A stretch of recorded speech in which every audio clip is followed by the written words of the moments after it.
Surat optik kelompok 6. Nama kelompok Ahmad Dafi Maulana Isfandi, Kemas Muhammad Rizal, Hendy Rido, Yogi Herlangga. Serat optik.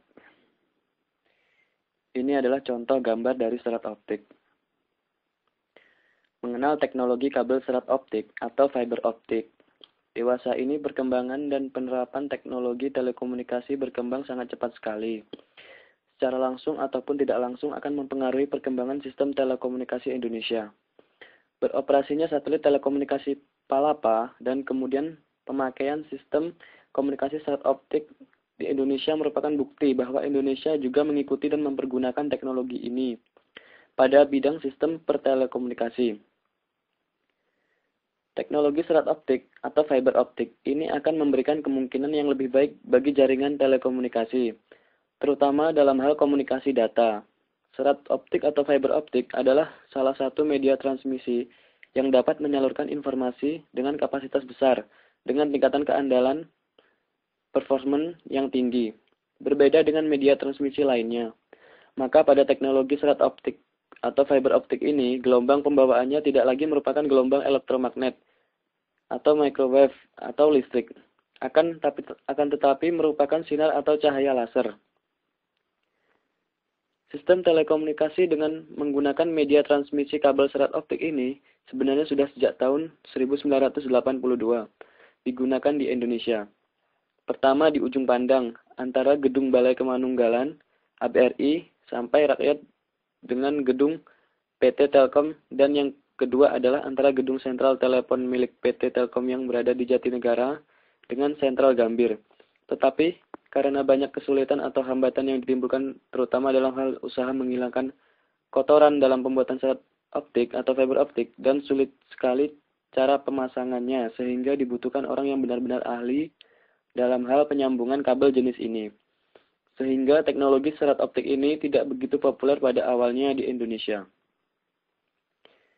Kotoran di dalam serat optik atau fiber optik dapat mengakibatkan rugi-rugi transmisi yang dispersi yang tidak sempurna. Saat ini, hampir sebagian besar perusahaan baik swasta maupun pemerintah menggunakan teknologi serat optik ini untuk membangun jaringan komunikasinya, terutama untuk jaringan komunikasi data dan biasanya digunakan sebagai tulang punggung jaringan mereka.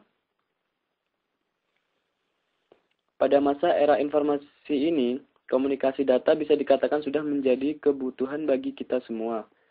Apalagi dengan era globalisasi saat ini yang membuat seolah-olah hampir tidak mengenal batasan wilayah atau negara.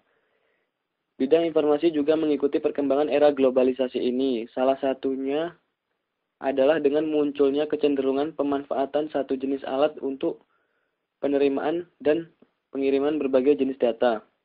Contohnya, dengan satu buah saluran telepon kita dapat mengirim atau menerima data suara, data gambar, dan komputer dalam waktu yang relatif hampir bersamaan. Kecenderungan seperti ini semakin meningkat seiring dengan semakin murahnya biaya pembelian alat-alat penunjang yang diperlukan untuk melakukan komunikasi tersebut, seperti modem, media transmisi, komputer, dan lain-lain. Sesuai dengan tuntutan pelayanan komunikasi yang cenderung meningkat dengan cepat, maka diperlukan pula media transmisi untuk melakukan komunikasi yang memadai. Dan pada saat ini hanya jenis media transmisi kabel serat optik atau fiber optik inilah yang dapat memenuhi kebutuhan tersebut. Kabel serat optik atau fiber optik mampu melayani transfer data dengan kecepatan tinggi dalam waktu yang relatif singkat dan bentuk visi yang relatif kecil dan ringan. Sebagaimana namanya, maka serat optik atau fiber optik dibuat dari gelas silika dengan penampang berbentuk lingkaran atau bentuk-bentuk lainnya. Pembuatan serat optik atau fiber optik dilakukan dengan cara menarik bahan gelas kental cair sehingga dapat diperoleh serabut atau serat gelas dengan penampang tertentu. Proses ini dikerjakan dalam keadaan bahan gelas yang panas. Yang terpenting dalam pembuatan serat optik atau fiber optik adalah menjaga agar perbandingan relatif antara bermacam lapisan tidak berubah sebagai akibat tarikan. Proses pembungkusan seperti pemberian bahan pelindung atau proses pembuatan satu ikat kabel yang terdiri atas beberapa buah hingga ratusan kabel pengerjaannya tidak berbeda dengan pembuatan kabel biasa. pada 30 tahun belakangan ini telah dikembangkan sebuah teknologi baru yang menawarkan kecepatan data yang lebih besar sepanjang jarak yang lebih jauh dengan harga yang lebih rendah daripada sistem kawat tembaga. Teknologi baru ini adalah serat optik. Cahaya yang membawa informasi dapat dipandu melalui serat optik berdasarkan fenomena fisika yang disebut total internal reflection atau pemantulan sempurna. Secara tinjauan cahaya sebagai gelombang elektromagnet, informasi dibawa sebagai kumpulan gelombang-gelombang elektromagnetik terpandu yang disebut mode. Serat optik terbagi menjadi dua tipe, yaitu single mode dan multimode. Secara umum, sistem komunikasi serat optik terdiri dari transmitter serat optik sebagai saluran informasi dan receiver. Pada transmitter terdapat modulator, carrier source, dan channel coupler. Pada saluran informasi serat optik terdapat repeater dan sambungan, sedangkan pada receiver terdapat fotodetektor, amplifier, dan data processing. Sebagai sumber cahaya untuk sistem komunikasi serat optik digunakan LED atau laser diode.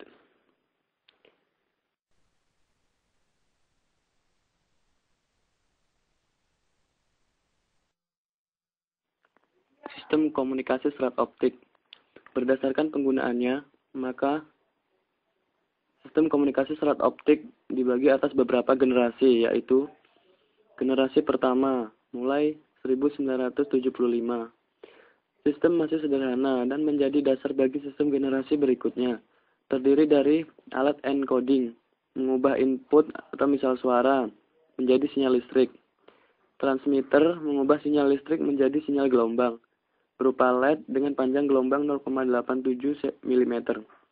Serat silika, sebagai penghantar sinyal gelombang. Repeater, sebagai penguat gelombang yang melemah di perjalanan receiver, mengubah sinyal gelombang menjadi sinyal listrik berupa fotodetektor. Alat decoding mengubah sinyal listrik menjadi output, misal suara. Repeater bekerja melalui beberapa tahap. Mula-mula ia mengubah sinyal gelombang yang sudah melemah menjadi sinyal listrik. Kemudian diperkuat dengan diubah kembali menjadi sinyal gelombang. Generasi pertama ini pada tahun 1978 dapat mencapai kapasitas transmisi sebesar 10 GB km/s. Di generasi kedua, mulai 1981, untuk mengurangi efek dispersi, ukuran teras serat diperkecil agar menjadi tipe mode tunggal. Indeks bias kulit dibuat sedekat-dekatnya dengan indeks bias teras. Dengan sendirinya, transmitter juga diganti dengan diode laser. Panjang gelombang yang dipancarkannya 1,3 mm. Dengan modifikasi ini, generasi kedua mampu mencapai kapasitas transmisi 100 GB km/s. 10 kali lipat lebih besar dari generasi pertama. Pada generasi ketiga, mulai tahun 1982, terjadi penyempurnaan pembuatan serat silika dan pembuatan chip diode laser berpanjang gelombang 1,55 mm. Kemurnian bahan silika ditingkatkan sehingga transparasinya dapat dibuat untuk panjang gelombang sekitar 1,2 mm sampai 1,6 mm. Penyempurnaan ini meningkatkan kapasitas transmisi menjadi beberapa ratus GB km/s. Pada generasi keempat, dimulai pada tahun 1984, dimulainya riset dan pengembangan sistem koheren. Modulasinya yang dipakai bukan modulasi intensitas melainkan modulasi frekuensi, sehingga sinyal yang sudah lemah intensitasnya masih dapat dideteksi. Maka jarak yang dapat ditempuh juga kapasitas transmisinya ikut membesar. Pada tahun 1984, kapasitasnya sudah dapat menyamai kapasitas sistem deteksi langsung. Sayang, generasi ini terhambat perkembangannya karena teknologi piranti sumber dan deteksi modulasi frekuensi masih jauh tertinggal. Tetapi tidak dapat disangkal bahwa sistem koheren ini punya potensi yang maju pesat pada masa-masa yang akan datang. Generasi kelima dimulai pada tahun 1989. Pada generasi ini dikembangkan suatu penguat optik yang menggantikan fungsi repeater pada generasi-generasi sebelumnya. Sebuah penguat optik terdiri dari sebuah diode laser, ingat. atau panjang gelombang 1,48 mm dan jumlah serat optik dengan doping erbium di terasnya. Pada saat serat ini disinari diode lasernya, atom-atom erbium di dalamnya akan tereksitasi dan membuat inversi populasi. Sehingga bila ada sinyal lemah masuk penguat dan lewat di dalam serat, atom-atom itu akan serentak mengadakan deksitasi yang disebut emisi terangsang atau stimulated emission Einstein. Akibatnya, sinyal yang sudah melemah akan dipurukkan kembali oleh emisi ini dan diteruskan keluar penguat. Keunggulan penguat optik ini terhadap repeater adalah tidak terjadinya gangguan terhadap perjalanan sinyal gelombang. Sinyal gelombang tidak perlu diubah jadi listrik dulu dan seterusnya seperti yang terjadi pada repeater. Dengan adanya penguat optik ini, kapasitas transmisi melonjak hebat sekali. Pada awal pengembangannya hanya dicapai 400 GB km per second, tetapi setahun kemudian kapasitas transmisi sudah menembus harga 50.000 GB km per second. Pada generasi ke-6, pada tahun 1988, Lin F. Molyneux memelopori sistem komunikasi soliton.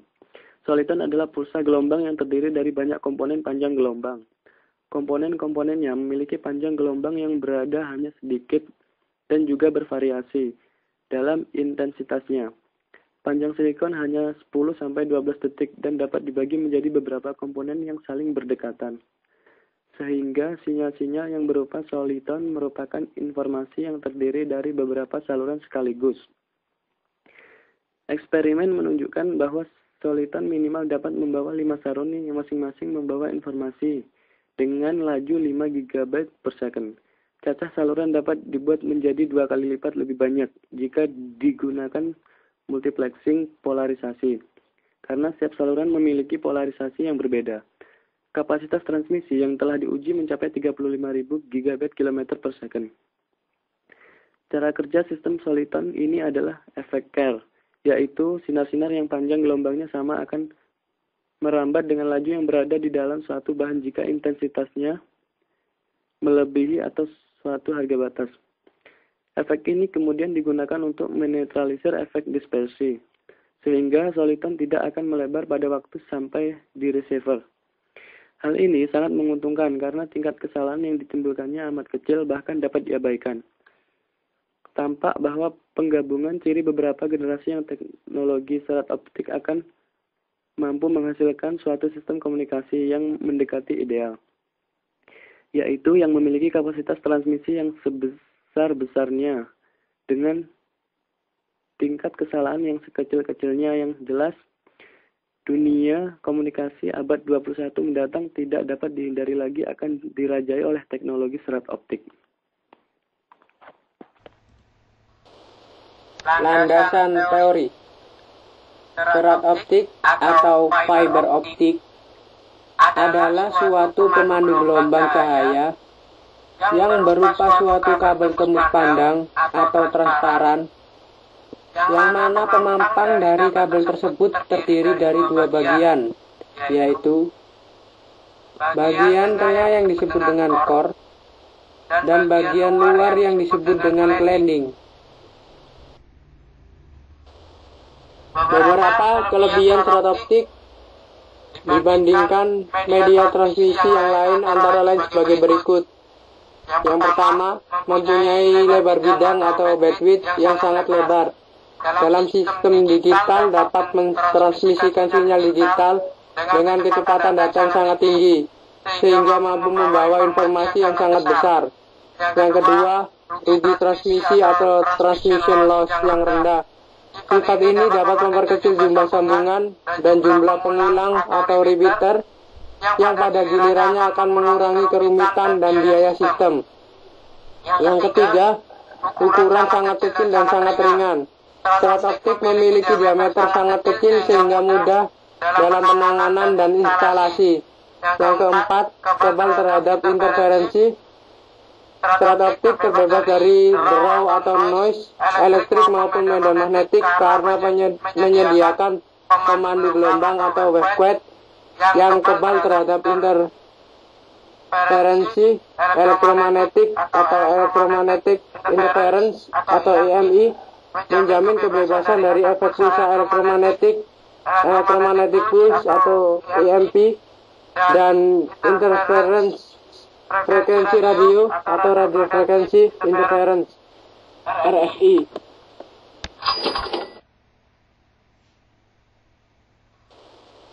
Ini merupakan gambar skema pemampang dari serat optik. Adapun bentuk pemampang dari core dapat bermacam-macam, antara lain pipi, segitiga, segi empat, segi banyak atau bentuk lingkaran. Adapun gambar skema pemampang dari serat optik atau fiber optik dapat dilihat pada gambar 2.1 berikut ini.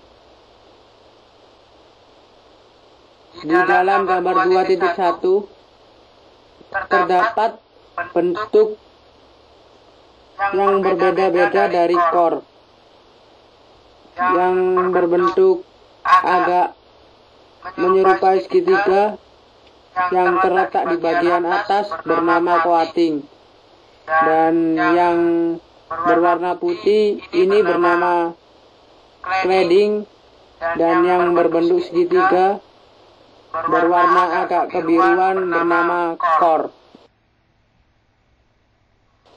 Pertama, indeks bias bahan core harus lebih besar dari indeks bias bahan cladding. Yang kedua, bahan core tidak harus terbuat dari bahan yang sejenis dengan cladding. Jadi serat optik atau fiber optik bisa terbuat dari bahan selembar senar transparan yang berfungsi sebagai core dengan cladding udara, atau sebuah air sebagai core dan udara sebagai claddingnya, dan lain sebagainya. Struktur dasar sebuah serat optik. Gambar 1 di bawah ini merupakan struktur dasar dari sebuah serat optik yang terdiri dari 3 bagian. Bagian pertama yang disebut dengan core atau inti, bagian kedua yang disebut dengan cladding atau kulit, dan bagian yang ketiga disebut dengan coating atau buffer. Inti adalah sebuah batang silinder yang terbuat dari bahan dielektrik atau bahan silika yang biasanya diberi doping dengan germanium oksida atau fosfor penta oksida untuk menaikkan indeks biasnya yang tidak dapat mengantarkan listrik. Inti ini memiliki jari-jari A, besarnya sekitar 8-200 μm. Inti diselubungi oleh lapisan material yang disebut dengan kulit, yang terbuat dari bahan dielektrik atau bahan silika tanpa sedikit doping. Kulit memiliki jari-jari sekitar 125-400 μm. Besarnya sedikit lebih rendah dari N1. Merupakan bentuk pemampang kabel dari serat optik atau fiber optik. Di bagian teratas pada gambar serat optik terdapat diameter cladding. Yang kedua bernama core atau cloud concentricity, dan yang ketiga bernama fiber core. Ukuran serat optik atau fiber optik berbeda-beda sesuai dengan jenis diameternya. Bentuk pemampang core serat optik atau fiber optik ada yang berbentuk elips dan ada pula yang berbentuk lingkaran. Merupakan gambar dari pemampang serat optik atau fiber optik secara detail. Di sini pada bidang komunikasi optik, bahan serat optik atau fiber optik dibuat dari bahan silika yang murni, baik sebagai core maupun cladding. Untuk membedakan antara indeks bias core dan cladding, bahan silika murni tersebut diberi campuran yang kadarnya berbeda untuk core dan cladding. Bentuk pematang kabel serat optik atau fiber optik yang berbentuk lingkaran, diameter standarnya adalah 125 mm, 10 sampai 6 meter atau sekitar 1/8 mm.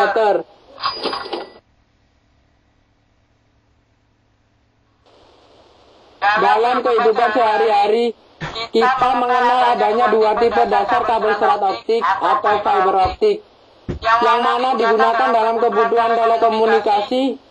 Kedua serat optik atau fiber optik tersebut dilihat dari ukuran diameter core-nya, yaitu mode tunggal atau single mode atau monomode, dan mode jamak atau multimode.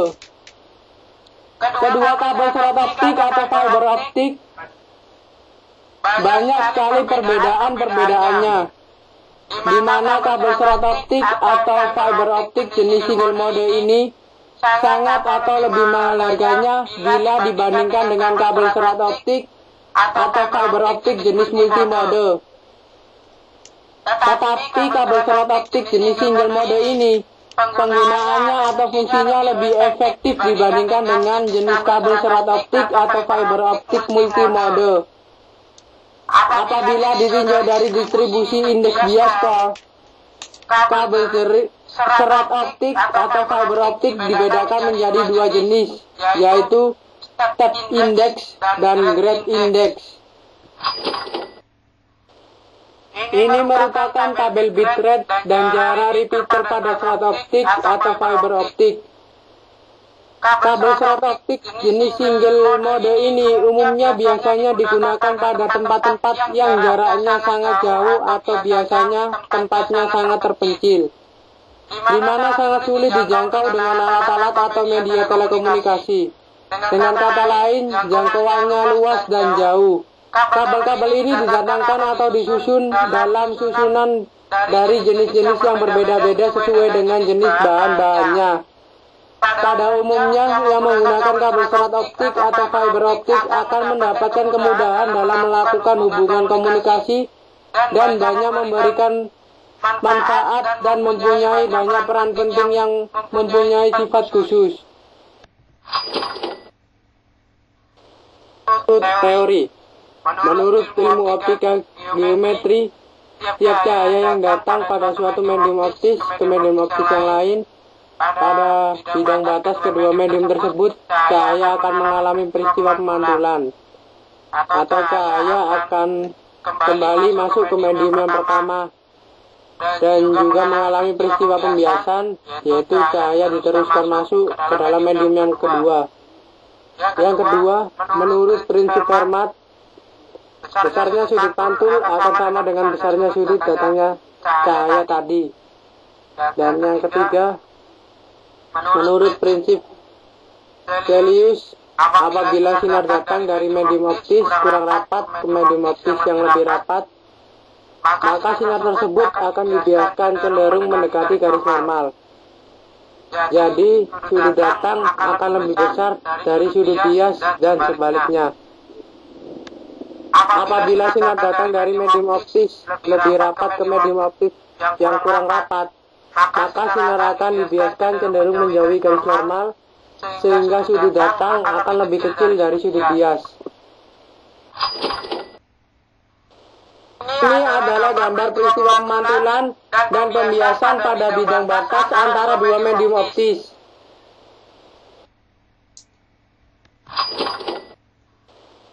Untuk serat optik atau fiber optik, indeks bias bahan core harus lebih besar dari indeks bias bahan cladding. Yang kedua, sinar-sinar yang akan dipandu oleh serat optik atau fiber optik harus dimasukkan ke dalam core serat optik atau fiber optik melalui ujungnya, dengan cara diusahakan sinar tersebut datang tegak lurus mungkin terhadap pemampang core serat optik atau fiber optik. Agar sinar tersebut masuk ke dalam core, kemudian datang ke cladding dengan sudut datang sebesar mungkin, sehingga sinar tersebut datang dari core ke cladding dengan sudut datang yang lebih besar dari sudut kritisnya, yang mana akan menghasilkan pemantulan sempurna pada bidang batas core cladding. Sinar pantul ini akan berjalan menyeberangi core menuju landing yang ada di seberangnya dengan sudut datang yang relatif sama dengan sudut datang yang pertama tadi, yang mana besarnya lebih besar dari sudut kritis. Akibatnya, sinar ini akan dipantulkan kembali masuk ke core, menyeberangi core, dan menuju landing di seberangnya. Dipantulkan lagi, demikian seterusnya. Sehingga sinar tersebut praktis tidak pernah ada yang dibiaskan keluar dari serat optik atau fiber optik. Dan bisa dikatakan semua cahaya yang masuk ke serat optik atau fiber optik tersebut dari ujung yang satu akan dikeluarkan lagi pada ujung yang lain tanpa ada yang bocor. Ini merupakan gambar skema jalannya sinar dalam serat optik atau fiber optik. Untuk serat optik atau fiber optik, jenis step index jalannya sinar adalah patah-patah, dan sedangkan untuk jenis grade index jalannya sinar adalah sinar patah-patah melainkan berbentuk garis lengkung. Sistem serat optik atau fiber optik sama dengan sistem kawat tembaga yang digantikan serat optiknya atau fiber optik. Perbedaannya adalah dalam serat optiknya fiber optik menggunakan getaran cahaya untuk mengirimkan atau menukar informasi melalui jalur fiber, dan bukannya menggunakan getar listrik untuk mengirimkan informasi melalui jalur tembaga. Yang kedua, pada komponen-komponen dalam rangkaian serat optik atau fiber optik, pada ujung tembaga tersebut ada transmitter. Transmitter ialah pengirim informasi. Ini adalah tempat dari mana informasi berasal yang kemudian menjalar ke jalur serat optik atau fiber optik. Transmitter menerima informasi getaran elektronik yang disandikan yang datang dari kawat tembaga. Informasi ini kemudian diproses dan diterjemahkan ke dalam getaran yang disandikan secara sama pula. Sebuah light emitting diode atau LED atau injection laser diode atau ILD biasa dipakai untuk membangkitkan getaran cahaya. Dengan menggunakan lensa, getaran cahaya tersebut disalurkan ke dalam alat jalur serat optik atau fiber optik, di mana mereka bertransmisi sendiri melalui jalur.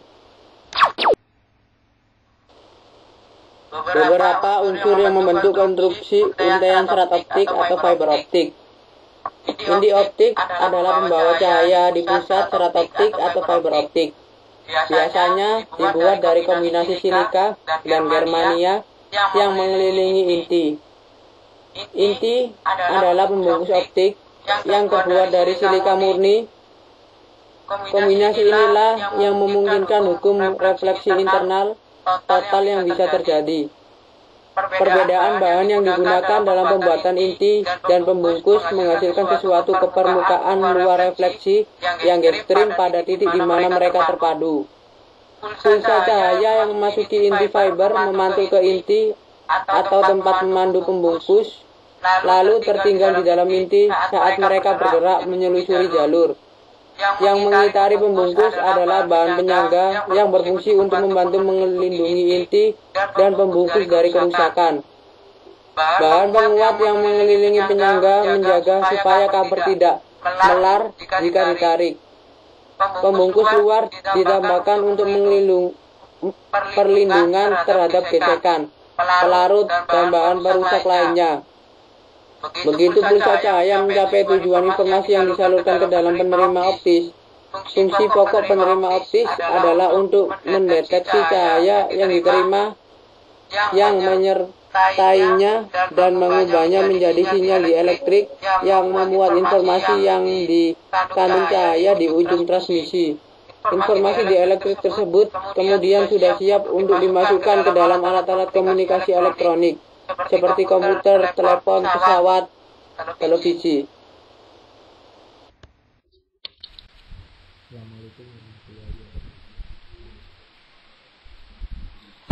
Saya dari kelompok 6. yang menjelaskan tentang serat optik. Saya di sini akan menjelaskan tentang aplikasi serat optik. Pengantar analisis teknologi akses fiber optik untuk media telekomunikasi. Yang pertama, alternatif konfigurasi OM. Fungsi serat optik di sini adalah sebagai single start atau point to point, maksudnya adalah sebagai konfigurasi jaringan yang menghubungkan sentral ke pelanggan secara langsung tanpa melewati pencabangan. Yang kedua, fiber to the home atau disingkat FTTH. Fungsi serat optik dalam bagian gambar yang ada di situ, yakni sebagai sentral penghubung ke pelanggan, yakni sebagai otak pengiriman data atau sebagainya dari sentral ke cabang-cabang yang lain. Pengaplikasian serat optik dalam TV kabel. Internet kabel menggunakan kabel koaksial sebagai media aksesnya. Pada awalnya, kabel ini hanya digunakan untuk menyalurkan kabel TV saja. Teknologi yang menggabungkan serat optik dan kabel koaksial untuk didistribusikan pelanggan dikenal dengan teknologi HFC atau Hybrid Fiber Coaxial. Teknologi HFC merupakan platform jaringan yang menyediakan 3 saluran sekaligus, antara lain saluran TV, akses internet, dan telepon. Pengaplikasian kabel serat optik dalam jaringan WiMAX. Biasanya serat optik digunakan untuk menghubungkan dari gateway menuju base station, seperti gambar di bawah ini. Dikarenakan antara gateway menuju hub sangat jauh, maka penggunaan serat optik sangat diperlukan sebagai media penghubung. Hal ini sangat efektif dalam mengurangi terjadinya latensi daripada penggunaan layanan VSAT atau wireless local loop. Jaringan telepon. Untuk mengirimkan percakapan telepon melalui serat optik, suara analog dirubah menjadi sinyal digital sebagai laser transmitter pada salah satu ujung kabel on-off untuk mengirimkan setiap bit sinyal. Sistem fiber optik modern dengan sinyal laser bisa mentransmitkan jutaan bit per second, atau bisa dikatakan laser transmitter on dan off jutaan kali per second. Sistem terbaru laser transmitter dapat mentransmisikan warna yang berbeda untuk mengirimkan beragam sinyal digital dalam fiber optik yang sama. Jaringan. Sumber cahaya yang digunakan biasanya adalah laser atau LED cahaya yang ada di dalam serat optik. Tidak keluar karena indeks bias dari kaca lebih besar daripada indeks bias dari udara. Karena laser mempunyai spektrum yang sangat sempit, kecepatan transmisi serat optik sangat tinggi sehingga sangat bagus digunakan sebagai saluran komunikasi, terlebih di sistem LAN atau WAN. Keunggulan serat optik. Yang pertama yaitu rekaman transmisi yang kecil. Yang kedua, bidang frekuensi yang lebar. Yang ketiga, ukurannya kecil dan ringan. 4. Tidak ada gangguan atau interferensi. 5. Adanya isolasi antara pengirim atau transmitter dan penerima atau receiver. 6. Tidak ada ground loop. Dan 7. Tidak akan terjadi hubungan api pada saat kontak atau terputusnya serat optik. Kelemahan serat optik. Yang pertama, sulit membuat terminal pada kabel serat. Yang kedua, menyambungkan serat harus menggunakan teknik dan ketelitian yang tinggi. Yang ketiga, konstruksi fiber optik lemah sehingga dalam pemakaiannya diperlukan lapisan penguat sebagai proteksi. Yang keempat, karakteristik transmisi dapat berubah bila terjadi tekanan dari luar yang berlebihan. Yang kelima, tidak dapat dialiri arus listrik sehingga tidak dapat memberikan satuan pada pemasangan reaktor. Kabel dasar serat optik. Yang pertama yaitu kabel stub. Kabel fiber optik dirancang untuk penggunaan pada environment lingkungan yang keras di luar ruangan, misalnya ditanam di bentengan jalan atau di tepi jalan. Karena di stub terdapat lumuran gel yang melapisi, yang berfungsi untuk melindungi strap optik dari kelembapan, di mana air dan pengembunan merupakan masalah serius. Penggunaan gel ini membuat konstruksi lustuk ini sangat ideal pada lingkungan dengan kelembapan tinggi, contoh ditanam di dalam tanah. Yang kedua, kabel type buffer. Kabel tipe ini diinstal untuk indoor environment dikarenakan tidak memiliki banyak lapisan pelindung seperti lustuk kabel. Tipe ini menawarkan connectability langsung dan fleksibilitas. Umumnya menggunakan 900 mikron, terbuat dari plastik sebagai jaket pelindung core dan cladding yang terbuat dari bahan akrilik. Aplikasi dari kabel optik tipe type buffer yaitu sebagai intra-building backbone, yang kedua sebagai horizontal distribution, yang ketiga sebagai patch cord and equipment cable. Patch cord digunakan untuk menghubungkan optical device atau sebagai optical distribution frame. Kabel umum strap optik. Yang pertama yaitu pelapis. Dalam proses pembuatan, pelapis atau pelindung digunakan pada serat kaca. Pelapis tersebut melindungi kaca dari debu dan goresan yang bisa mempengaruhi kekuatan fiber. Yang kedua, single mode dan multi mode. Single mode mempunyai inti atau core yang relatif lebih kecil, berukuran 8-10 mikrometer, di mana menyebarkan atau propagasi hanya dalam satu mode. Tipe kabel optik single mode dapat membawa traffic dengan kapasitas bandwidth lebih besar dan dalam jarak yang lebih jauh, dikarenakan pada tipe single mode mempertahankan kualitas setiap pulsa cahaya yang mempunyainya dengan baik. Yang kedua, multimode memiliki inti atau core yang jauh lebih besar dibandingkan single mode, berukuran 50 sampai dengan 100 mikrometer. Yang umum digunakan 50 dan 52,5 mikrometer.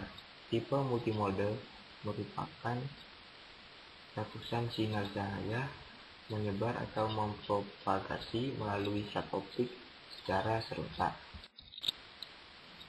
Ukuran-ukuran serat optik. Standar internasional untuk diameter pembungkus serat optik adalah 125.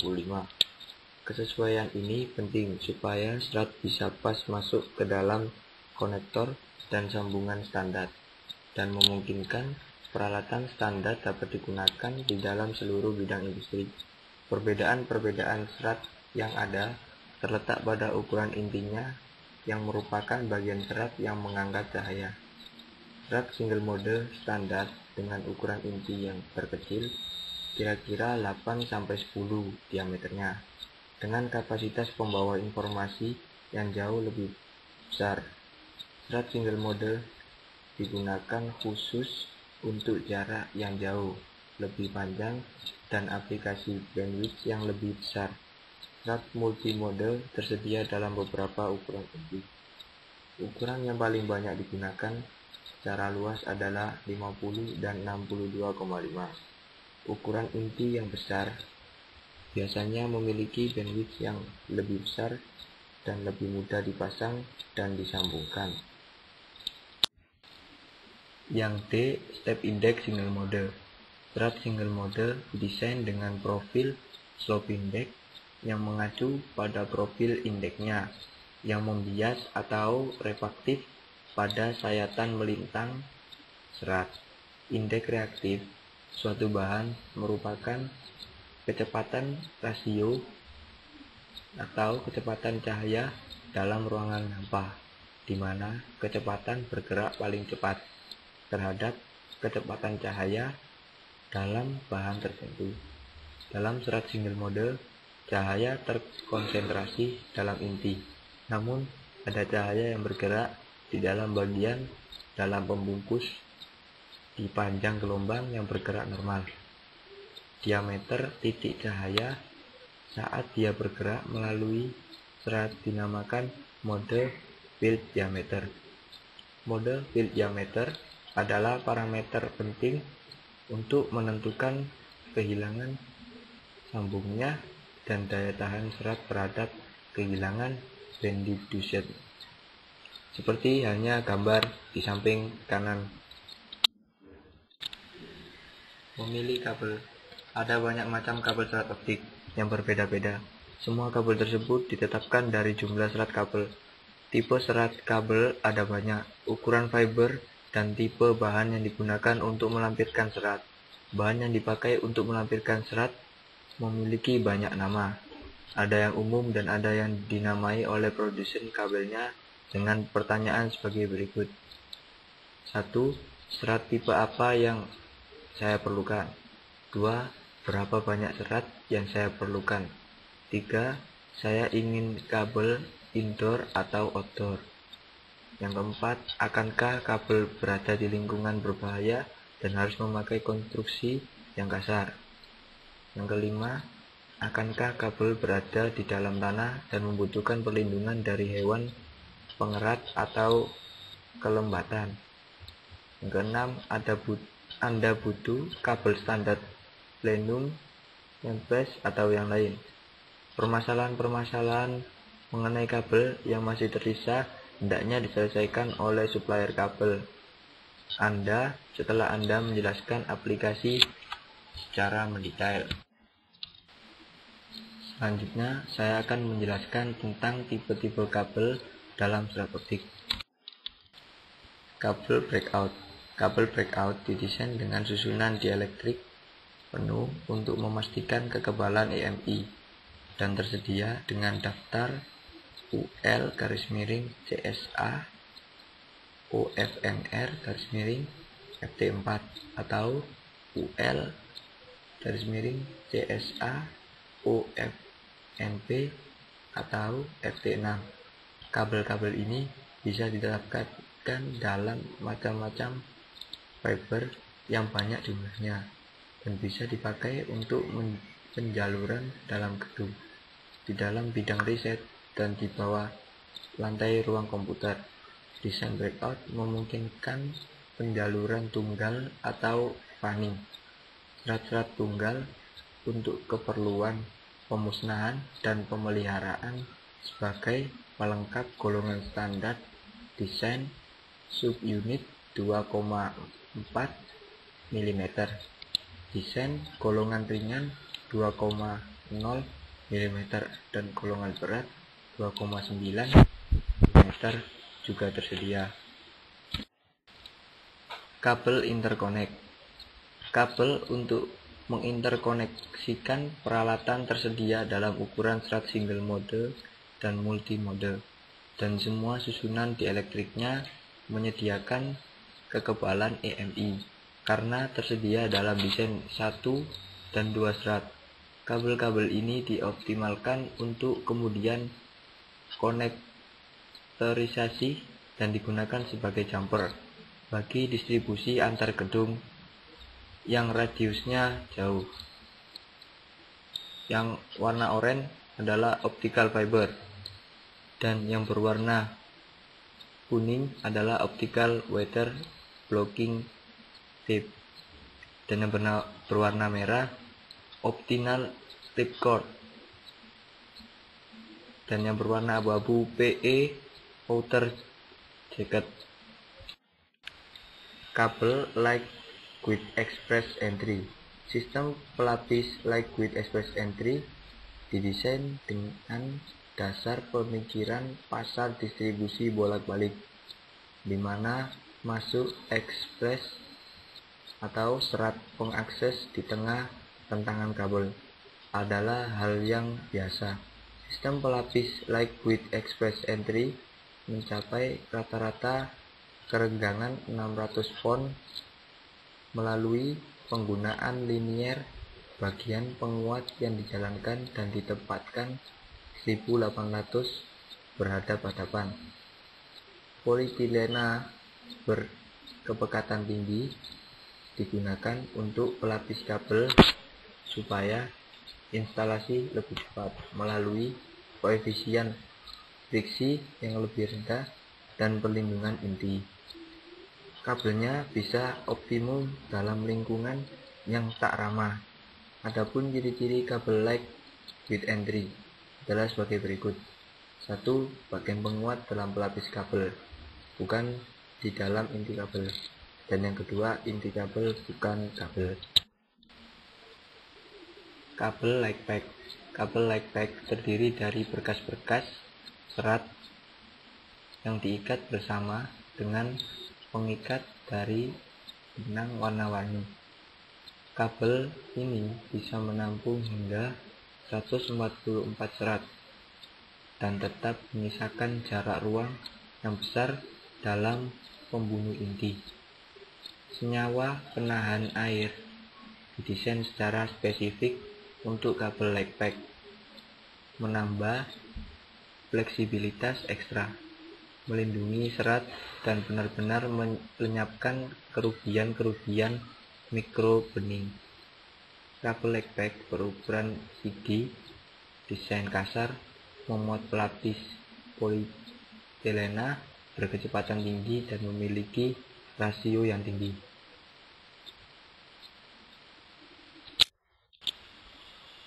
Komponen pemasangan fiber optik. Yang pertama yaitu konektor. Ada banyak tipe konektor yang Anda pergunakan, tergantung pada apa peralatan tersebut Anda gunakan dan aplikasi apa yang Anda terapkan padanya. Dua kata yang harus diingat yaitu kesesuaian dan keandalan. Konektor yang paling sesuai dipergunakan, banyak tersedia dan harganya cocok, kecuali untuk aplikasi khusus, adalah konektor ST, karena kesesuaian umum konektor ST dengan hampir semua peralatan dialah tempat yang paling baik untuk memulai bila mau memutuskan konektor mana yang mungkin Anda perlukan. Apabila memutuskan kabel mana yang cocok digunakan, ada 3 hal yang perlu dipertimbangkan, yaitu apakah cocok dengan peralatan, yang kedua, apakah saya mempergunakannya dalam kondisi yang luar biasa berbahaya, dan yang ketiga, apakah dia memerlukan jarak ruangan khusus. Optical connector adalah ujung dari fiber optik. Terdapat beragam jenis tergantung dengan tipe perangkat yang terkonek. Bisa Anda lihat di samping kanan slide ini.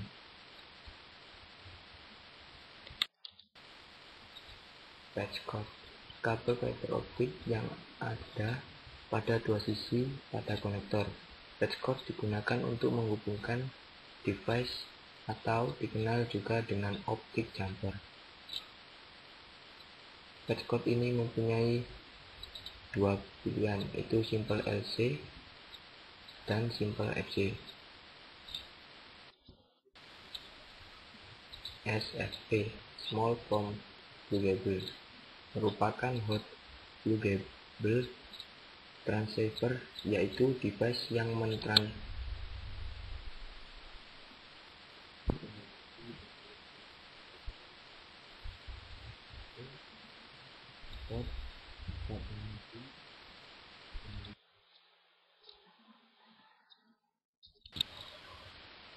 Optical Termination Box adalah terminasi fiber optik yang ada pada rak atau box.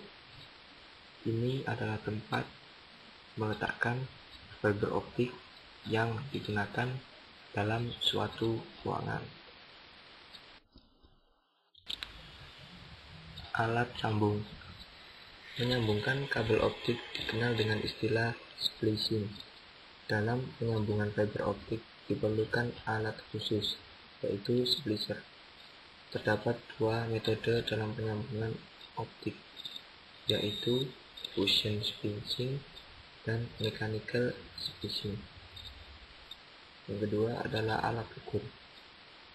Merupakan suatu peralatan optoelektronik yang digunakan untuk mengukur parameter-parameter seperti pelemahan atau attenuation, panjang, kehilangan, penceraian, dan penyambungan dalam sistem telekomunikasi serat optik.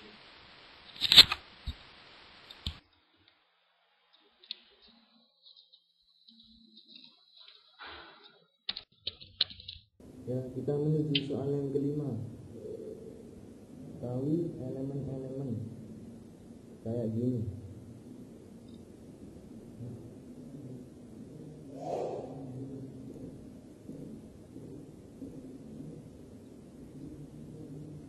Ini P1, ini P2, P3, P4. Dalam kotak ini kita misalkan X1, X2, X3.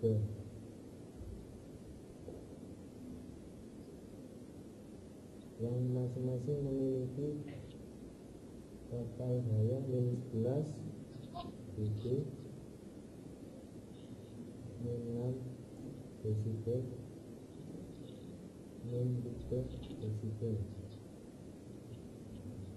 Jika daya inputnya 5 mil,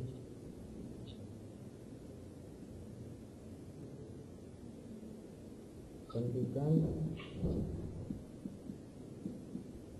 daya outputnya.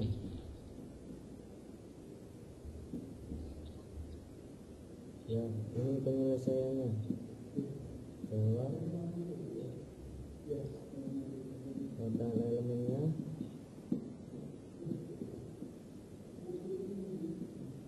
yaitu dengan jumlah X1, X2, X3 tadi kayak gini, -11, -6, -3 sama dengan -20 desibel. Daya outputnya, tentukan daya outputnya atau yang kita sebut P4 tadi sama dengan apa, yaitu -20 sama dengan maksimal sin theta sama dengan 1 kali tan theta sama dengan D 2 F sama dengan 1 bagi 2 minus 2. Jawabannya yaitu 0,05. Ya, kita menuju soal yang keempat. Diketahui daya optiknya sama dengan 1 μ. Panjang gelombangnya sama dengan 0,8 μ. Tentukan jumlah foton yang datang dalam 1 detik. Jawabannya yaitu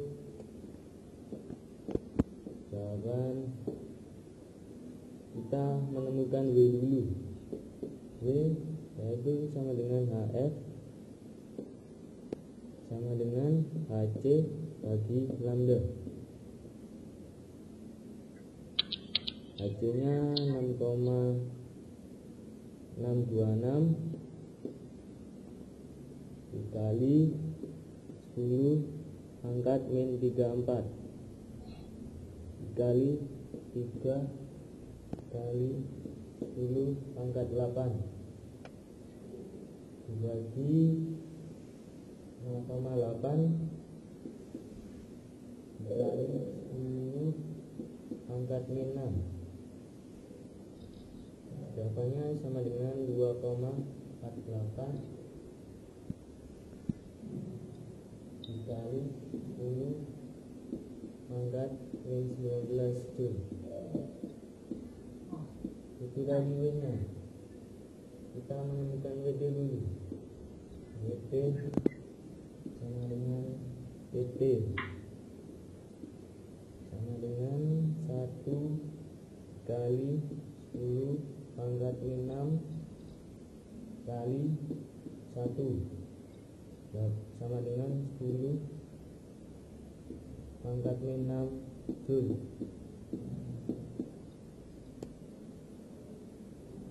Untuk menentukan jumlah foton yang datang dalam 1 detik tadi, kita bisa menjawab dengan WT dibagi W. WT tadi jawabannya ini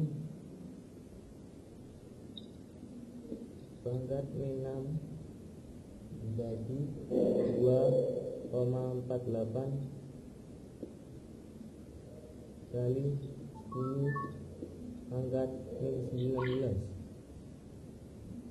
Ya, jawabannya adalah 4,03 kali 10 pangkat 12 meter. Ya, ini jawabannya. Ya, kita menuju soal yang kelima. Tahu elemen-elemen kayak gini.